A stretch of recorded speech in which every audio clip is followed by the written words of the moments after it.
J'arrive sur le chantier ce matin et mon ouvrier est déjà au travail sur le galandage qu'on a posé hier. C'est cool!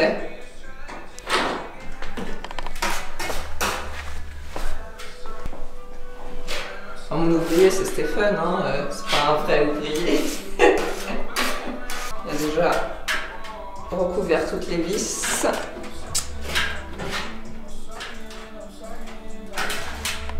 Et les jointures entre les plaques en préparation des bandes à joints parce qu'il faut d'abord remplir les petits interstices avant de venir poser la bande. Je sais pas trop sur quoi on va avancer aujourd'hui. On a tout ce plafond dégueulasse, là il faut qu'on fasse quelque chose. Il faut qu'on gratte, mais franchement, quelle fatigue. Sinon, il faut qu'on avance sur la salle de bain. La salle de bain, on a laissé comme ça, elle est saignée en suspens, mais il faut qu'on vienne quand même gainer et passer notre électricité pour reboucher. Comme ça, après, on pourra s'attaquer à la plomberie. Ballon d'eau chaude. Et ici, il faut qu'on finisse de reboucher complètement les petits trous pour faire une cloison complètement fermée. Donc on a encore tout ça à faire, plus évidemment tout le salon parce que je vous en parle pas mais c'est Bagdad notre salon. Voilà l'état du chantier aujourd'hui.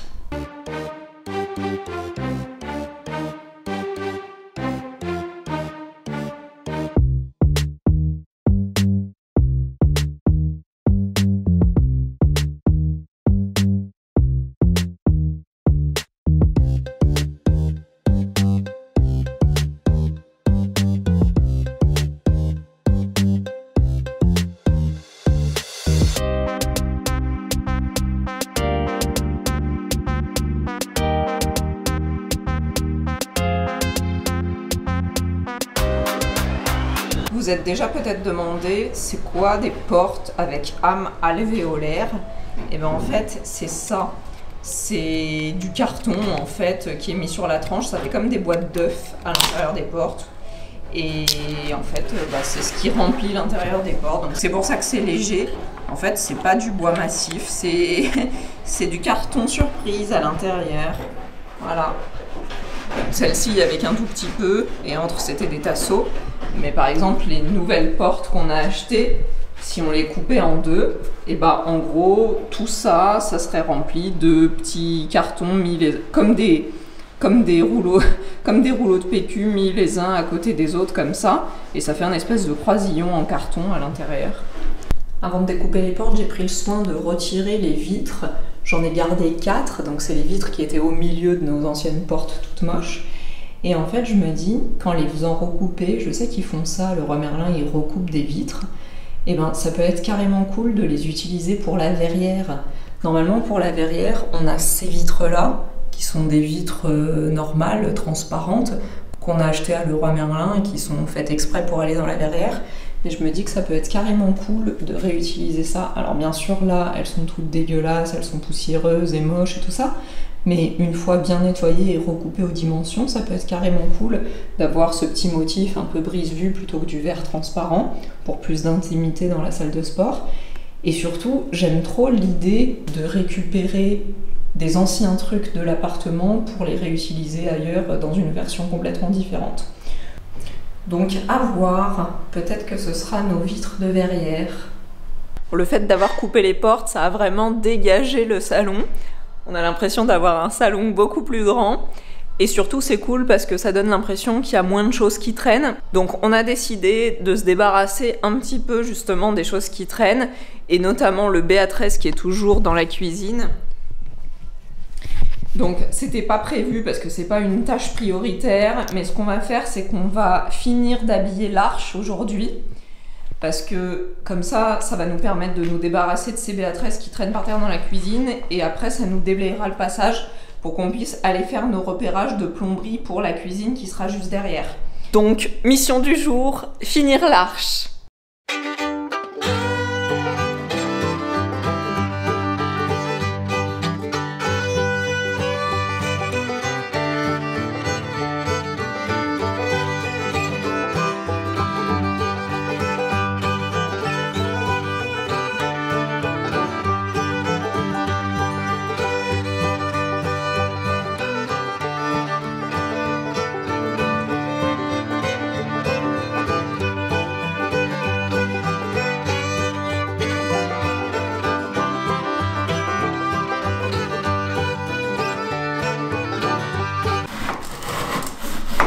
samouraï.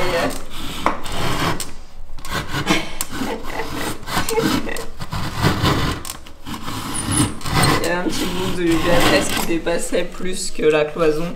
Donc il est en train de le râper avec la scie japonaise. Parkside, évidemment.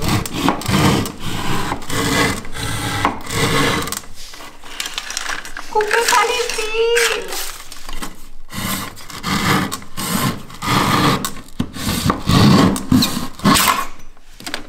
Et voilà!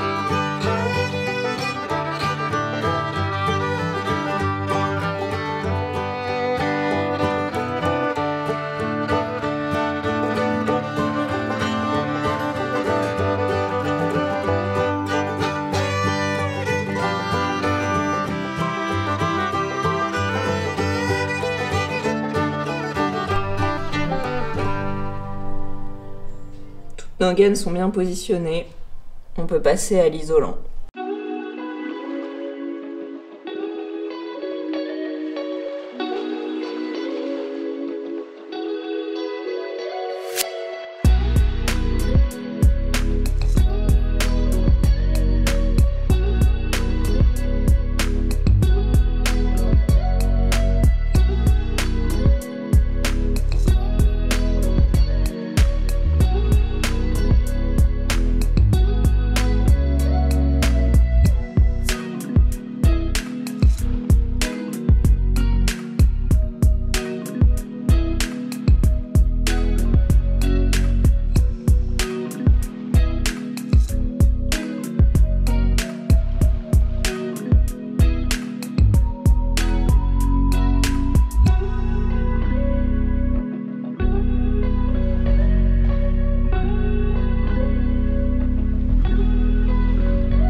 On est en train de tester ce que ça donnerait avec une table à peu près de cette dimension-là.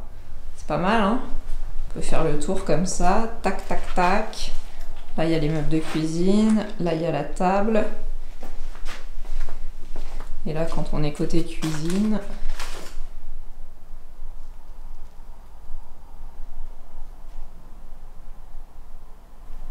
moi, je pense que c'est plutôt bien. Cette petite laine de verre, elle a pris la forme d'un fauteuil, on dirait un de mes trônes. Sauf que bon, j'irai pas m'asseoir dedans parce que vu comment ça me fait piquer les yeux et piquer la gorge, cette merde, je préfère rester loin. Mais c'est joli.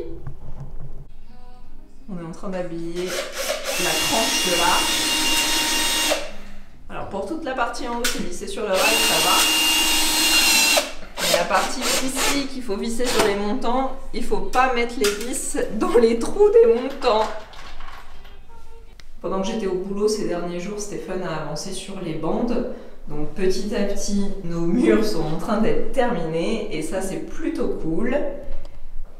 Moi, j'avais commencé à gratter les plafonds ici parce que il faut d'abord qu'on répare les plafonds avant de pouvoir faire le ratissage et l'enduit des murs. Mais du coup, avant de faire tout ça, comme on va régénérer de la poussière, parce qu'on a encore tout le carrelage dans l'entrée, dans le couloir, et puis après, bon, toutes les autres pièces à surfacer, je crois que je vais m'avancer sur ça. Donc au moins, tout sera surfacé et ça générera après moins de poussière pour le reste de l'appartement. Et ça, c'est un truc, honnêtement, si on y avait pensé avant et si on avait su avant, on aurait dû le faire pendant notre phase de démolition, parce que ça fait énormément de poussière. Et quitte à faire de la poussière, autant tout faire en même temps pour après ensuite avoir un appartement propre. Parce que du coup, là, on a déjà commencé à poser la sous-couche dans la chambre, à poser les cloisons et tout ça. Et c'est un peu dommage de surfacer maintenant et de refaire de la poussière sur tous les murs. Mais bon, quand on débute, on fait forcément des erreurs.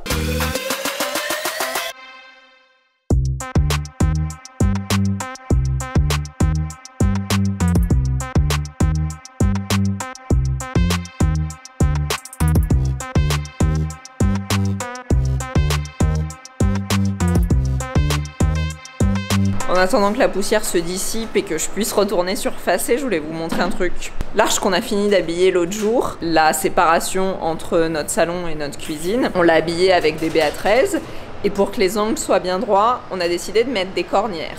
La cornière, c'est ça. C'est un genre de profilé en angle. C'est pas très épais, ça se tord un petit peu, du coup c'est facile à découper.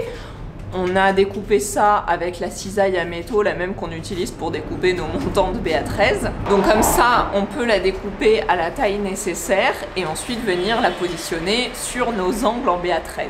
On enduit en dessous, on la colle en fait avec l'enduit et ensuite on vient enduire par-dessus et ça permet d'avoir un angle bien droit, bien lisse, c'est bien joli et surtout résistant parce que du coup quand on se cogne dans la cloison, bah, ça évite qu'on ait un petit bout d'angle qui s'en aille. Ah merde, j'ai mis le doigt dedans. Gogol. Donc Stéphane a déjà posé ces deux-là l'autre jour et en fait bah, c'est bien joli, ça fait un bout de mur bien droit. Bon évidemment il y a des trucs en relief qu'il faudra qu'on vienne poncer, mais du coup c'est assez cool et ça fait une arche propre. Ça évite de se poser la question de comment on va faire pour faire une arête lisse et droite. On a coupé notre BA13 un peu plus petit exprès pour avoir la place de venir mettre de l'enduit et que ce soit pas en surépaisseur. Donc il remplit le trou avec de l'enduit. Il vient poser la cornière qu'on a déjà découpée à la taille de l'arche. Et ensuite, il repasse de l'enduit par-dessus. Et comme ça, elle est bien collée à la paroi et elle disparaît sous l'enduit. C'est aussi simple que ça et ça permet d'avoir un fini vraiment propre et stylé.